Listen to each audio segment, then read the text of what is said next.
Eden Marryshow, Malay Chester, Philly's own. And I think sit next to me and then y'all can share mics. Yeah. Hey, woo. That's right. Philly's own Malay Chester.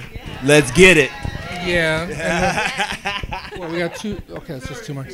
What part of Philly are you? I'm from North Philadelphia, so North Philly. All right, I'm in North Philly. Transplant. Yeah. I know she's from North. Who else from North Philly? So Yeah. now you gotta call. Is it Nicetown? Is it further north? Is Albany? How far north? North is It's like north, like 22nd and Lehigh North. There you go. Right. So I'm trying to think. Yeah, what's the cheesesteak spot at 22nd though? Max's is on. Max's Broad and Erie. Broad and Erie, right? Yeah. Broad and Erie. Yeah. So that's your spot, Max's. 22nd. There's probably some hole in the wall. Yeah, but there's like some bodegas too, probably between like there and. I see you don't need a lot of cheesesteaks. Excellent job. Thank you. Excellent job. And now Eden, I've seen this 3 times. This is the first time with an audience.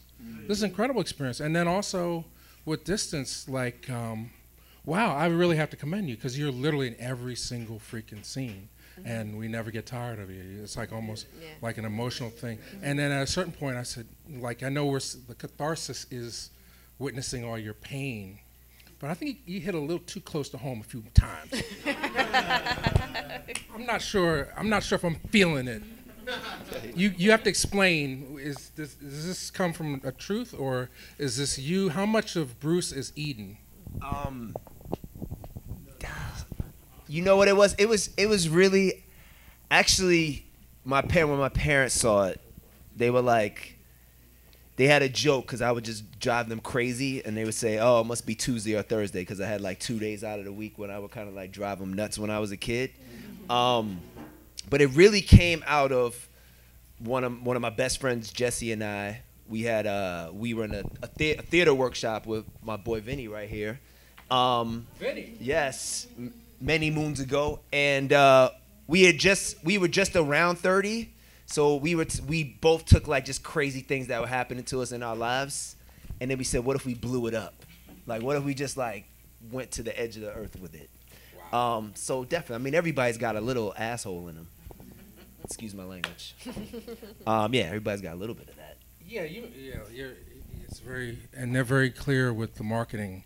Very, very difficult to find the official synopsis that doesn't lay that out clearly.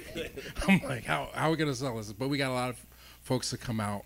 I guess, did people, well, I'm just curious, because this is the first time I'm seeing with the crowd. Did people relate because they know Bruce's or they are Bruce's? That's what I'm curious. If you know, like, and then if it hit home, like Steve was like, I know. Steve said, "This guy's delusional." Like, so how would you qualify? And then Malay, how do you deal with this? Because he's got to stay in character the whole time. Yeah. How do you? Like when we were filming. Or Did he break character, or did he ever apologize, or did No. we have to wait?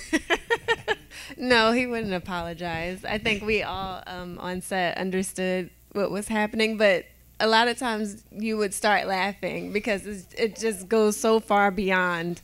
Like, we had the script, but we were collaborating, so sometimes it would be like improv. Yeah. And like if someone says something that's so outlandish and crazy, then you have to like stay in character, and you're like, oh my God, please, just call cut, please. But we had a good time. We really did. It was really a great time, and I just appreciate the fact that we were allowed to improv and collaborate and like come up with stuff on the spot. And a lot of people that were in the film, we know them, like they're our friends. So that was also like a bonus. So. Is that how it came together, or? And we'll open it up in a second. So we're taking caps on people. Yeah, I wrote a script called Peanut that was dedicated to a student of mine that passed away, who I was like, let's not go down that road right now. But or maybe because if I wouldn't be here if not for her. And I was shopping this script around, and I had apparently there was interest in LA, so I went out there and I had like I don't know like 5 or 7 meetings scheduled. All of them got canceled, and I was extremely frustrated because I was like I didn't have money like that, and I already was like sleeping on my boy Carlton's couch, and I called Sasa up, my lady who plays Meredith, who was we were in the last scene together and throughout the film. And we both had the idea at the same time. Jesse and I had written this script when we were in Bruce. So we named it after our old acting teacher, Bruce Ornstein. So we had, we worked on the script and we had a first draft of it. It was 143 pages, and like a couple people saw it and like just trashed it, man. It was just like, it's like, it's really bad. You need to like go back to square one. And, we just kind of scrapped it. We didn't think about it again. And then Sasa and I had the idea at the same time. It was like, why don't you just make Bruce? Like, show these people you know how to make a movie. And at the time, it was called Hitting 30. And I don't like feeling like a victim. So it was like, all right, yeah, that's something actionable I can do. So we had about $2,500 in the bank. And we just said, all right, let's make it. So called a bunch of my friends, Malay, everybody you see on the screen. We had like, we were stacked up in my apartment. And we had a reading of it that I recorded. But then it was like, I told them that I was like, oh, we're going to make this movie. And then I can't go back. As I kind of like, I can cheat myself. Right. But I'm telling all of my friends, all these people that I love, like, yo, we're going to do this. It's like, there's no turning back. And then we just, because of Aaron and Wendy right here, I've done a bunch of work for Aaron where I was, I know you don't like spotlight stuff on you, Aaron, but I would direct, I would do a lot of videography work for him. He took a chance at me, especially when I left the Board of Education and like had no money. And I would direct like these little promo videos for corporations. And I met another DP, Juan, who worked for Aaron. And I'd been telling Juan for years, like, I want to make this movie. He's like, yeah, brother, whenever you're ready, let's do it. And then Juan just came along. And then everybody came along, and then you pretty much like what you saw on the screen at least was like $2,500 to get it in the can.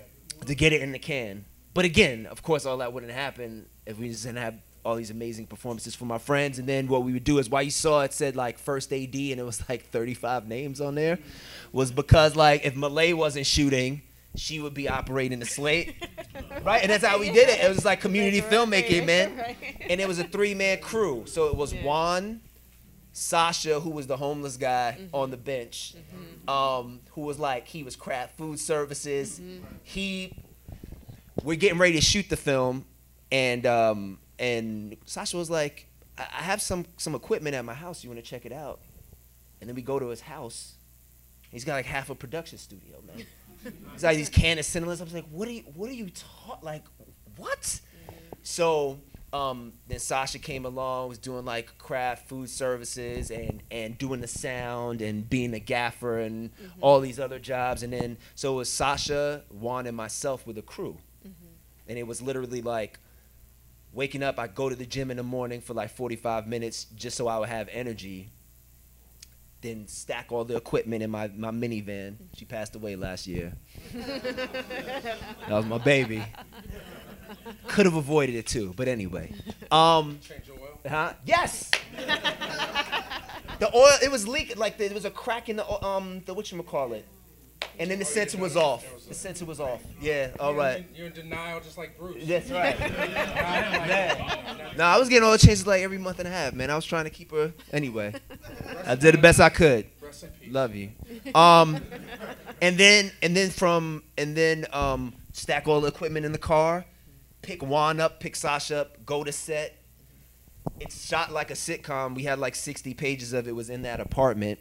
Sasa, two of our friends, this is long, I'm going to just wrap it up shortly. Two of our friends were moving into an apartment, and then they needed a third roommate because their third roommate was coming in like a month. So Sasa was like, why don't we just rent that apartment out for a month? Julie gets some money, then we can shoot it. It's like, yes. That's a great idea. So then that's what we did. So that was the 2,500 right there. That was that was like 1,000 for that for that space, and then they were my friends and they loved me and I loved them a ton. So we just shot there for like 30 for that 30 days, like maybe like 18 of those days, and that's how we got started. And as soon as we got it started, then I keep saying this, like as soon as the train started moving, people jumped on, and a lot of times people won't start because they're like, oh, I have to wait for the perfect scenario, you know, but like perfection doesn't exist. It's a myth. So yeah, it was just like, that's how it started, man. Yeah. Well, I told everybody, and we talked for, wait till you see the podcast that we did. It's really jewels. I mean, but I mean, it can't, but also it's attitude, beyond persistence, attitude. I mean, you already, I think everybody can see you have the kind of energy. It's not just about I decided to do it. It's really convincing others it's going to get done, and that you're the right captain of the ship. I don't see any wavering fear or doubt here. But then I know when I watch the film, there's a lot of dark stuff going on in this movie. So what's the other side of Eden that we don't get to see? You know, how long does it take for you to psych yourself up to like revealing the script, because everybody fears rejection and so on? Yes. I think with me, it's kind of what I think I was talking to you a little bit about it earlier, which was just there was so much fear and so much doubt and so much I'm not good enough. But then it came down to I had an epiphany. I read these two books. One was called Grit by Angela Duckworth, and the other one is called Mindset by Carol Dweck. And this dude Tom Bilyeu, I heard about the movie, the doesn't matter. Anyway, introduced me to one of the books, and I read them and I realized I've just been thinking about things the wrong way. I was like, I had a fixed mindset. I believed that talent was real, and the idea is like, if talent is a real thing, then either I don't have it, and I won't work hard because I might as well just like give it up because I'll never be good enough, or I have talent, and the majority of the time I won't take a risk because then I might be found out as a fraud. So I was like, if the goal is not to be talented, if the goal is literally to get better and have a growth mindset, and not to feel like this will be the last movie I ever make, if I could really be okay with the idea that this could be a piece of crap, like I could get all of my friends and all these people that I love to do this thing, and I could possibly screw it up, and it could be bad, but that I would learn and get better, then that's when everything changed. And then I said, all right, come on, let's get it. Yeah. And that's hard because and all y'all on Instagram, y'all need to stop with the Instagram, because it makes me so depressed to see how happy and how much you're traveling and everything. I know y'all sitting in there most of the time. People don't take pictures of the happy stuff. You know, if you're gonna take pictures of your food, you should take pictures of the other stuff that comes as a result of eating food, because it all is a cycle of things and it's life. And that's the main thing I really like about this film. You're not afraid to take us there and then give us a catharsis and hope. But I mean, you're from Philly. I mean, you're in New York now, or are you? Yeah, still? I live in New York. So I mean, I'm sure you face fear and risk and stuff. Or did everybody just encourage you all the time? You're so beautiful, Malay, and No. I know you can make it, and just keep doing what you're gonna do. No. What's your journey? I think it's a little bit of both. You have people who encourage you for two reasons: because they believe you can do it, or because they didn't pursue something in their life that they wanted to, and so they're saying, I want you to do that because I have this regret. So it's that side. And then there are some other people like, oh, well, don't pursue acting. You need to keep your secure job because you need to. And it's coming from a place of love, but it's also from them because they want me to be able to take care of myself, but also there's fear there. But you can't live your life in fear, because then you won't ever know what could happen, you know? And I feel like the things that are for me are meant for me. And we have a group, I guess you call it a group. It's called Dream Big and Go Hard. That's good. And so I think everyone has dreams, and it doesn't have to be to become an actress, or it could just be like you want to become a school teacher, or you want to open up your own business, or whatever that is. And you might have fear like, oh, I don't, like he said, I don't have enough money, or I don't have this, or it's not the perfect situation. And when you walk towards your dream, then your dream will come to you. Like the universe will conspire for it to happen. And yeah. Is everybody on that wavelength? Do I need to be extra cynical? Yeah, okay. Right. And I mean, okay, like, so I agree. Right. So what was your aha moment? Where did you decide to like say, I'm gonna do this? This is gonna be me. This is how I'm gonna identify as my reality. So I went to school. I went to Penn State, and I studied pre-medicine. And when I got out of school, I worked. I was going to take the DATs to become a dentist, but I didn't do that. And I came back to Philly, and I was working. I worked at Thomas Jefferson Hospital, and then I started working at a doctor's office, and then I got a job at an investment firm, and then I worked there for a long time, and I started as a part-time secretary, and I moved up to become a registered client service representative, whatever. And so I had a friend who said, you know what, I think you would be good at acting. And of course that sounds like a joke if anybody ever says that. But I said, okay, well, if I'm going to do it, then I'll take a class. And so I decided to take a class at the Walnut Street Theater. I don't know if you guys know where that is. It's like downtown. 13? What is it? It's on, like right. And so I took one class, and the first class was just kind of a beginner's class, so you kind of play games and stuff. So you're like, okay, whatever. And then there was a class that I took, and there was a teacher. His name was Jose. And we got scenes, and you had to, like, make choices and objectives, and I wasn't really like connecting with what I was supposed to be doing, and he had to explain it to me, and something clicked one day, and I remember having a performance, and it was like nobody was there. It was just me and the circumstance and what was happening, and I knew at that moment, this is what I am supposed to do. And then from there, things fell into place. I decided, people were like, oh, you should study here, you should do that, and things just automatically, like somebody I knew had a room that opened up in New York, and before that, when I got accepted into Maggie's, that's the program that I had, I was working.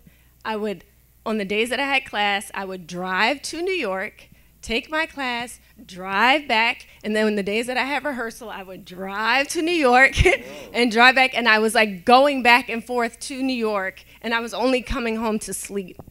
And like if someone told me like, Malay, you would be doing that, I would say no, I wouldn't. But it was something that I wanted, and so I just like made room. I'm about to get emotional, but yeah. So it just fell into place. And so what if I never tried? Then I would never know. So I'm just grateful that I am where I am. Well, congrats. We gotta milk this even further. So. You pre-med, gonna be a dentist. I know. What did your parents have to say about this driving? You're burning up gas, child. My mom would be like, drive safely.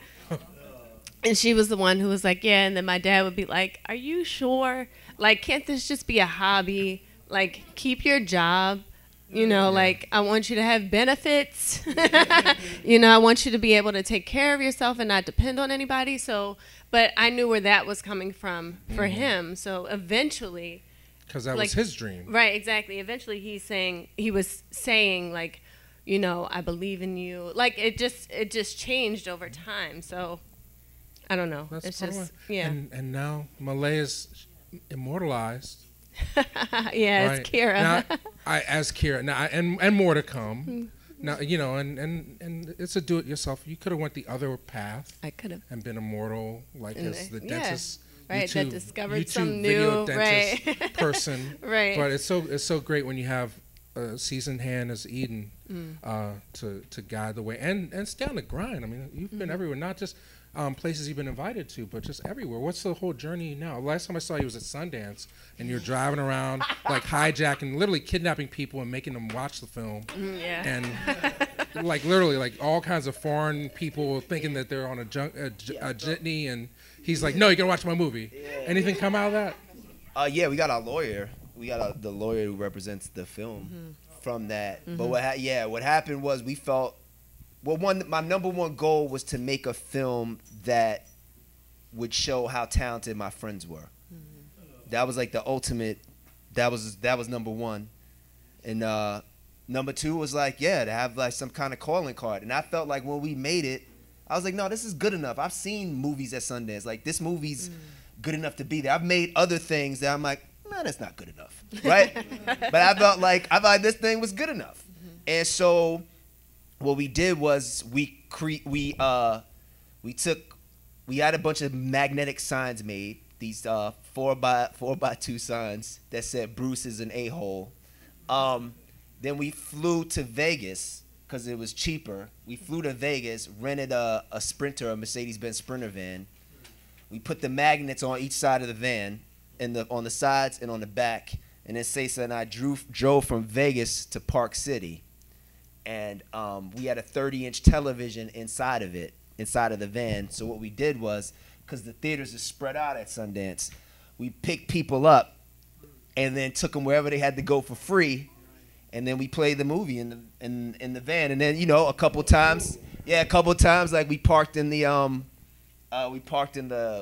gas station, and then people just would watch the whole movie if they were digging it. And then we met so many people that way that really enjoyed the film, that we kept up with. And again, like I said, like, the one big thing was we got our lawyer out of it, who they represented like 14 films at Sundance. And they really enjoyed it. So, and then we did the same thing at South by Southwest, and we called it Crash Dance. And then we also gave people, because we were like, if we're doing if we're doing a screening at a festival, there needs to be a time slot. So we had a link with a password, and people could watch it from like 8 p.m. to 2 a.m. And that was the deal. Not just guerrilla filmmaking, but guerrilla film marketing. Yeah. So it's getting done. Any questions out here? Yes, in the back. Just speak up. How'd you do the dogs? Was that in the budget, or you got these? Yeah, no. So my friend Sasha, again, this was such a just a family-made film. Sasha, who played. There's two Sashas in the movie. Sasha, who played my sister's girlfriend, she dog sits, so she got like wrangled up a bunch of dogs, and then there was one day where we had all of them, and that's the long shot. So we shot that long shot first, of when I'm running after all the dogs after they run away. Other than that, we only had one and two. So I was talking to Malay as we were watching it. A lot of that stuff is just, you hear dog sounds. There aren't dogs there. And then I just try to do physical things, like when I'm like, I'm getting yanked, but there's no dog there. Yeah. So the main thing is, we shot that one thing. We were like, we have to get this because all the dogs are here, and then other people couldn't show up that day, so it's like, all right, let's get the dogs now, and then we'll get the rest of the scene another time. Yeah. Okay, you directed it, right? Yes. So how did you keep track of the direction, your lines, and who was your DA? So again, there was none. So it was so I actually was that person as well. So I remember seeing a DVD. I watched The Godfather. So I used to love getting DVDs and looking at the special features and the director's commentary, which I feel like have kind of like gone away, unless you get it's Everything's streaming. Yeah, and it's a straight up film school. So there was this in the special features. Francis Ford Coppola talks about this book. He shows the book he had for The Godfather. Yes, and then he's taking you through every page, and he's just like, the core. He's like, every scene has to have what's going on, what's the imagery, what's the tone, what's the core, Ilya Kazan thing, like, what is the core wrapped up in a sentence or a word, and then what are the pitfalls, how could you really screw this scene up? So I did all of that, and it was like literally like, it's about 350 pages just of work with the script, of like, boom, boom, boom. This is the things that I have to do, because I can't trust me I have to do the work now so I could be there for me on set. So that was kind of that work. And then when we got on set, we allowed for, like, because there was such a strict kind of understanding of the spine of the story that we could do improv.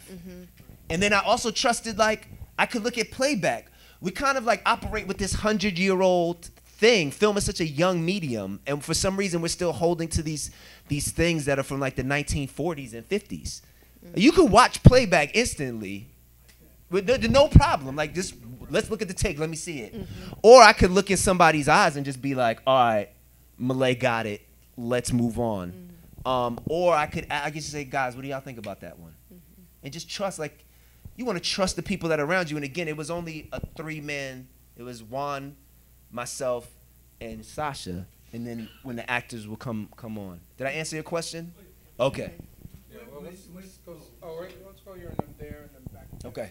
Yes. When your friend passed away, Yes. was that a point in time that you thought of that part of the film that when you come together, you realize who you are and everything? Yeah. And you apologize to your friend and you do it for their child. That particular sequence, did you think of that when your friend passed away and what that is?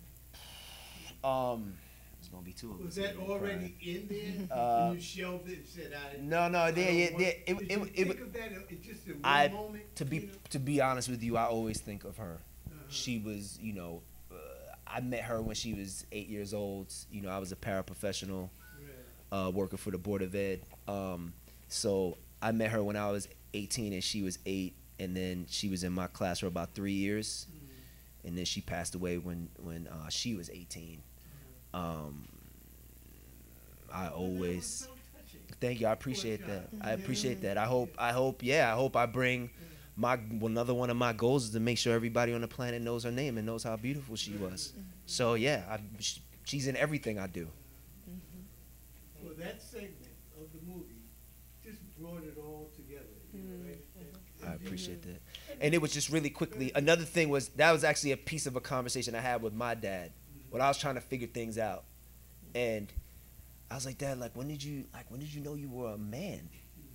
And it's like, are you supposed to feel something? And then he basically said that. He was just like, I forget how old he was at the time, and he was like, I got all this stuff, Eden, and I still wonder if I'm a man. Yeah. I mean, that speaks to your whole body of work and what you put out, what you choose to put out.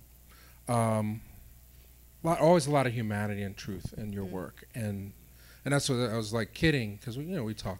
I was kidding, like, there's so much film now, nobody's asking for it. So I really strongly believe that the best film comes from a place where you're not trying to please anybody or serve an imaginary audience. You just have to go inside yourself, and I'm so proud that you took the opportunity, created the opportunity, because $2,500, if somebody came to somebody and said, I have $2,500, would you make a film for me? You'd be like, no, that doesn't even sound right. But somehow, when you put it on yourself, that's when the magic happens, and we all bear witness. I mean, I told y'all gonna have fun, didn't you? So, I mean, but in terms of like artistic responsibility, I mean, and also you as an artist, I mean, we all, and also I should be clear, we all have the gift, and then the magic is when we share it, and that's what we're trying to keep going here. The fact that it's not, like I said, it's a completely different experience watching this film with a group of people than on a screen. That's why we're fighting for a theatrical release. That's all. I don't mean. Yeah, but so. Thank you. But I mean. So didn't love him at that. Well, yeah, you were so. You didn't love him. Yeah, Malay, you broke my heart. Went from love to nothing. Are you that cold blooded in real life? That was sometimes. For real. I know her. Miss Cynthia, you had a question. No, I wanted to know a couple questions. The timeline for making the film, and did you have to do a lot of retakes? Timeline. We shot from November 2015 into December. It was about probably like 21, 22 days. The advantage that we had was, it actually ended up being an advantage, was all my friends started booking stuff. So they couldn't show up. They were like working out of the country. So we had to wait 9 months to get that last scene. So it was like, it was September of 2016 before we got the last scene. But it also allowed us to watch it. And again, this is what I mean about film being so new and the idea of like trying new things. We saw it and saw what it was missing. And it was like, all right, let's create this scene. Let's plug this thing here. So it actually took, it was a process of nine months. But it really was, in totality, it was about 20, maybe 25, 26 days. And then did we ever do retakes? I mean, we shot, I don't know, like retakes? We definitely filled in scenes. Did you give yourself extra takes when you're shooting, when you're filming? So this is what we would do. Okay, thank you. I think let's clarify now. I would say like, we would do it 2 times, the way I pictured it in my mind. Because also being an actor, what I really dislike is going on set and you have all these ideas. You've been crafting this character out. Like, you, in some ways, know this person better than the director. You work so hard. And then you show up, and you're like, all these ideas, let's get it. And then they're like, no, we're going to do it like this. This is what I wrote. I'm like, dude, you don't necessarily know what you wrote. Like, get your ego out of it, right? So the idea was, I'm going to let everybody do 2 takes, kind of how I want to do it, in the framework of how I want to do it. And then the 3rd take, do whatever the heck you want to do. And if I really like it, then we're going to do like a 4th and 5th take of that. So that was the process. And 1 or 2 cameras? I know it's some... No, it was 1 camera. 1 camera? Yeah, it was literally like, it was, it was 1 camera. And, Brooklyn Tech in the house. Dirty Bag, is that a real? Real t-shirt. No. So Jesse, who's my writing partner on this, Jesse Wakeman, he had made this show called Cop Story with one of his boys back in the days. So that was where we got that information from.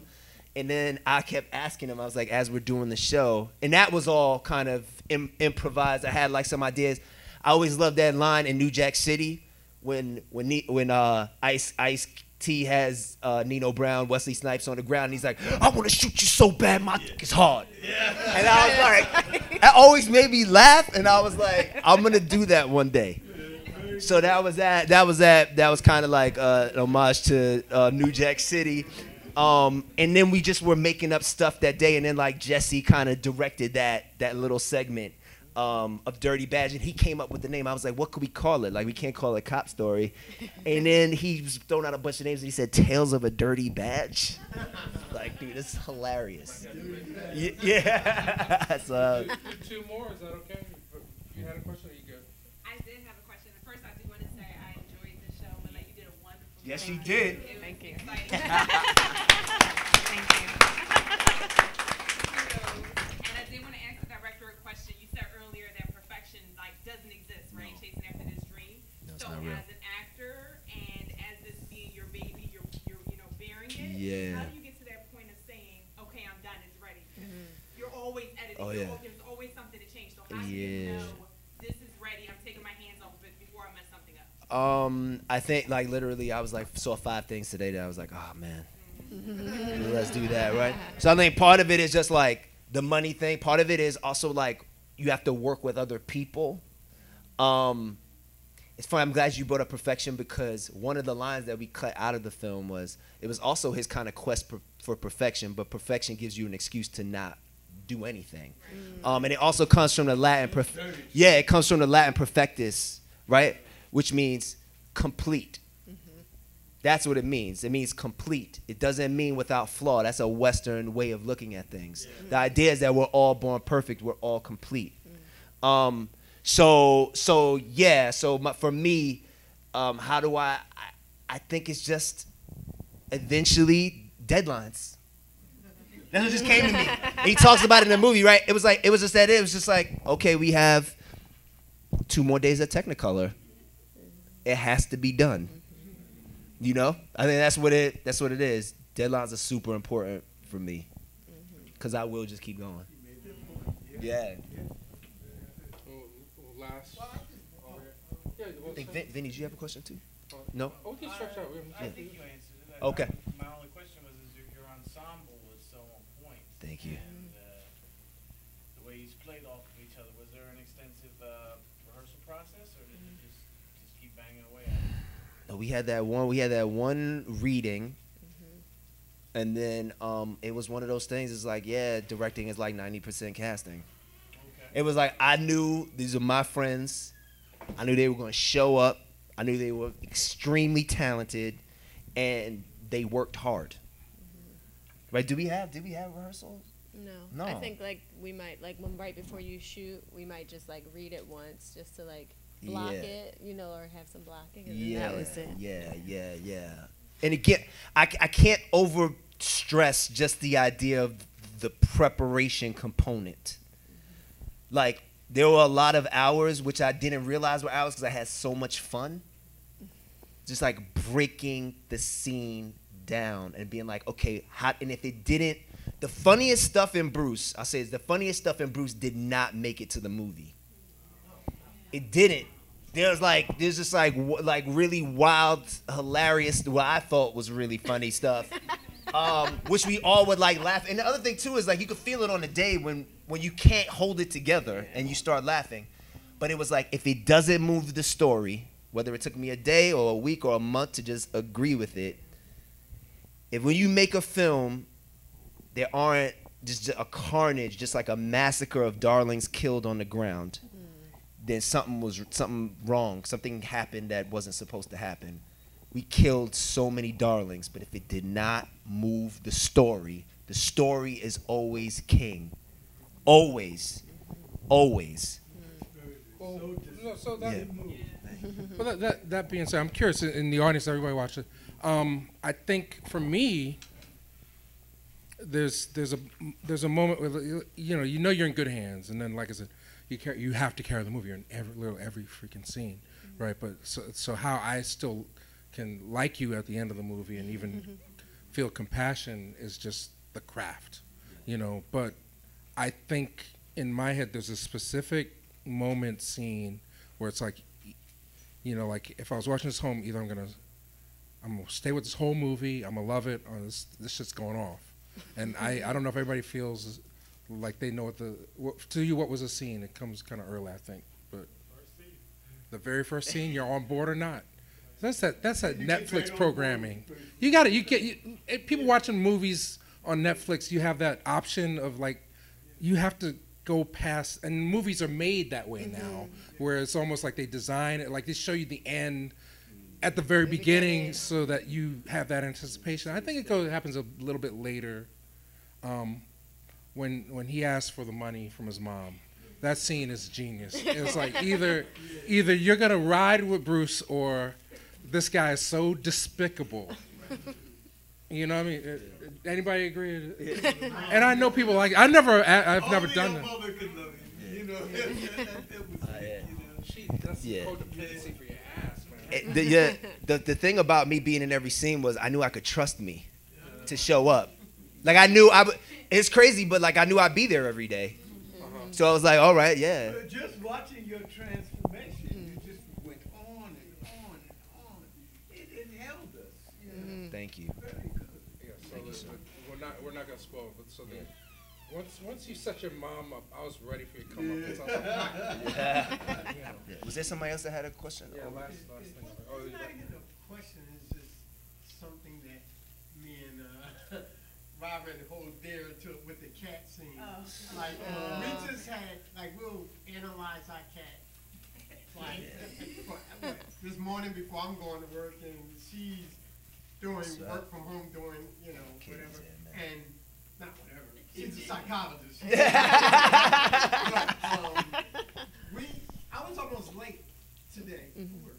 Yeah. We're analyzing and talking to our cat for, you know, how you talk to Yes, the cat, of course. analyzing us, Yeah. and we're not going over it and talking about the cat food, so it's just sad. With us. That's awesome, man. You know, that's so beautiful, Hakeem. We were riding here tonight, Joe, and we came across the joke, and we were talking about, well, it may not be funny to anybody, but it was, we were saying a mom and pop dialysis store. Yeah. You know, Yeah. for you to have the guy. Dialysis. That was hilarious. You know? Awesome. Truly Yeah. hilarious. That's right. Oh, you got the last one. Who was the mother and father? How did they come up? So Brenda, who played my mom, we did a regional regional theater together at Theater Works Hartford, and she's always showing up for me, whether it's a reading or whatever, and yeah, so that's how Brenda came on. She was hilarious, and then Jean, I was very interested in seeing a film where there was a black mother and white father. I was very interested in it. I was like, oh, I've never really seen a movie where there's a black son and a white dad. And I was interested in, and also showing all of these kind of races and different kinds of people and not commenting on it at all. It's just like, whatever. It's just that. You know what I mean? Like, it's just a movie. So I was very interested in that, and I asked Gene to do it. We were at Maggie's conservatory together, and I loved the dude, and asked him to come along and do it, and like Gene really enjoyed it and really could relate to it. And then the crazy thing about Gene was, so we start shooting the film, and then after, when we get close to it, he's like, you know what, Eden, I want to see some dailies. I was like, all right, yeah, see some dailies. And he was like, I show him the dailies, and then he's like, because Gene also was in filmmaking, whatever. He's like, you know, I want to pay my editor to edit it. And I said, okay. And then, so again, like you say, originally it's $2,500, right? But then the train starts moving, and then Gene is like, you know, I like this. He pays for the editor to edit it, and then he's like, you know what? If I like the edit, I'll put in the money to do the finishing costs. So post-production is a huge deal, you know, like for everybody. I mean, most people here know, some don't, I guess, but like you have to get it color corrected, to get the image corrected. You have to get the sound. You have to get the composer. And people crap on composers, and they're like, oh, we're just going to put some music in here with independent films because your money is getting spread. But it's just like they're making another movie underneath. So you're paying for, also Gene sees it, and he's like, all right, I'm gonna pay. So, and then that's kind of like Gene. And then Gene ends up paying for all the finishing costs, man. So yeah. So the lesson is hire white men to be in the cast because they got the hookup. Is that what I'm supposed to take from that? Like, just make sure you get at least one or two white people. Which leads to my final thing. Now, you shot this in 2015, right? Now we're in 2018, in the thick of this whole Me Too, and this guy does some despicable stuff to get his apartment paid for. Has there been any comment on that, or people giving you a slide on in the Me Too era? I think I was telling them, like, there's certain things that I'm kind of just like, no, there hasn't. No, people. I think. I mean, I hope this is the thing that you realize. Like, Bruce literally F's everybody. He is a child, and the idea was we're gonna make an '80s movie that kind of also empowered people to do the wrong thing. Well, no quotes, just the wrong thing. It just all these '80s movies that kind of like push that forward. We were interested in like making an '80s film, but what will really happen to this dude? Right? Would he really get the girl at the end? No, he wouldn't. The thing would be that he learned a little bit, and maybe he won't be as much of an a-hole. As much, you know what I mean? And so I think in the spirit of that people understand, like, he's like that to everybody, and then he literally gets effed in the ass by a woman. He's done all of this stuff, and he gets it done back to him physically, mentally, and emotionally.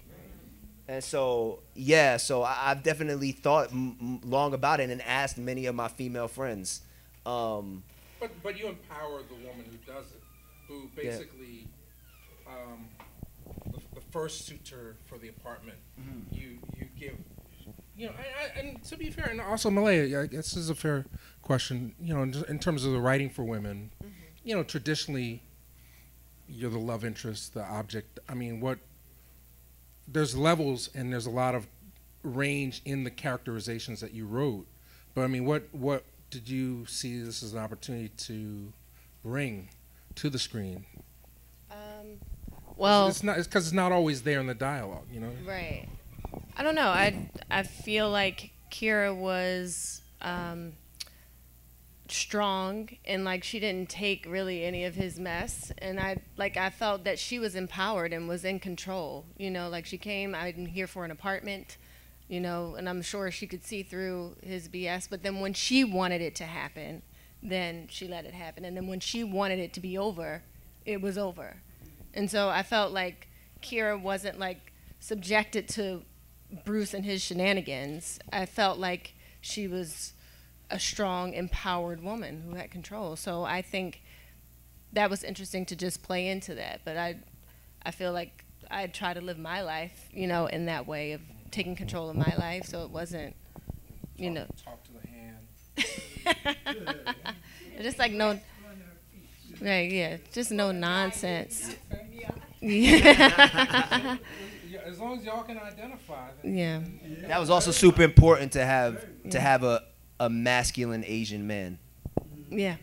That was super important to me, and part of my book. Kevin's from Philly too. Yeah, Kevin is from Yeah. Philly. And That's just a the side the note. first black guy. No, the Asian dude. the- both, the- yeah. I'm the- sorry, the first. Black Eye. Exactly. Black Eye. Yeah. The first black eye. Yeah. Oh, black eye. But yeah. Yeah. So that was also a. Well, kudos. We got to stop because we started late, but I mean you can hang out, right? Yeah. Please, take photos, tag. What's your hashtag? All that good stuff. Bruce the Film. Film. Yeah, pretty simple, and At Eden Marryshow. at Eden Marryshow on Instagram. And Malay Chester at Malay.Chester. There's M. L-E. Yeah, M-L-E. Chester, like we all know. Yeah. All right, well, big round of applause. Thank you. Opening up. Thank you for having us. Yeah, thank you. Appreciate you. So proud, and hopefully this inspires more. Oh, and then he's going to be directing episodes of BT Tales this season. That's right. It's exciting. Yeah, it's a really big thing. No, I keyed. Wendy, finish that book. All right. Thanks.